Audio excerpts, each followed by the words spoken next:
So this is my wrist and finger video, and I am part B.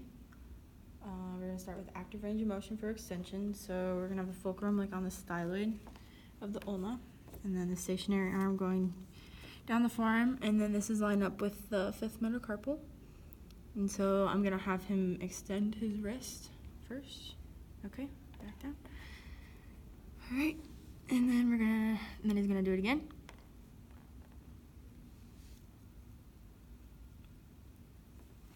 Okay, it's supposed to be 75 to 85, and he got at 80, so he's right in the middle.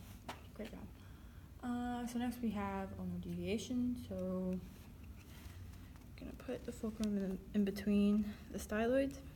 Again, stationary arm going up the arm, and then he's gonna demonstrate himself. Great. Line up with the third metacarpal, and then go.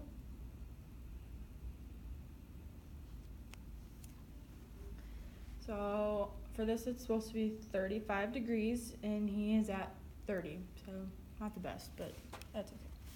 Passive range of motion is what we're going to do next, and we're going to do flexion. So I'm going to do it for him. So I'm going to push this way. That's going to be a firm end feel because of the tension of the palmar radiocarpal ligament. And then I'm going to do radial deviation. That way, and that's going to be hard because the scaphoid's hitting the radial styloid. And the last passive range of motion is second PIP. So I'm going to stabilize the MCP, and I'm going to extend his finger at the PIP. And that's going to be hard because of the bones hitting together. So next we have manual muscle testing for extension.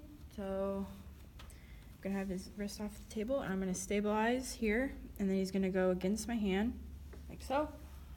This is testing the extensor digitorums and the extensor pollicis longus. And then I'm going to do ulnar deviation. So I'm going to stabilize here and have him go against my hand, like that. And that is testing external, or extensor carpi ulnaris and flexor carpi ulnaris. And lastly, I have the second PIP extension. So I'm going to stabilize here, and he's going to flip over for me. So I'm going to stabilize here with the table, and then he's going to go this way, like so. Great job. This is testing the external extensor digitorum communis and the lumbricals. So next we have the special testing. So I have various stress tests of the wrist. So I'm going to have you supinated, and I'm going to pull his hand this way. And this is positive if there's an increased laxity or pain along the thumb side, and that's implication of a RCL sprain. Next we have valgus thumb test. So I'm going to have you here, and I'm going to stabilize at the joint in here, and then I'm going to open up, stressing the UCL. And it's a positive if there's increased laxity bilaterally or pain, and that's an implication of a UCL sprain. Next we have long bone compression. So whatever finger that is injured, you're going to flick it like that. If there's no pain with that, then you can go to a long bone compression of whatever bone you think it has a fracture. And a positive test would be if there's pain from the phalanx to the metacarpal, that is a possible fracture.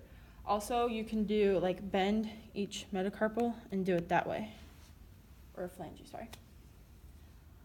So next we have the grind wrist test. So I'm going to apply an axial load and ulnar deviation, and then I'm going to grind or twist his wrist. This will be a positive test if there's any pain or popping with that, and it's an implication of a TFCC pathology. Next we have Fallon's. So I'm gonna have his elbow at a 90-90. And then I'm going to apply overpressure inflection. I'm gonna hold up for about a minute. And it's a positive test if he has any paresthesia or pain with that in the wrist, and that implicates carpal tunnel syndrome and compression of the median nerve. Lastly, we have Allen's test, and so for this one, he's gonna be supinated, and I'm gonna find his arteries and I'm gonna close them off, and then he's gonna make a fist repeatedly until his hand turns white. So, and then I'm gonna release one and see if the blood flows back. It's a positive test if there's a delay or an absence of filling, and that implicates restricted circulation of the radial and the ulnar arteries that go into the hand.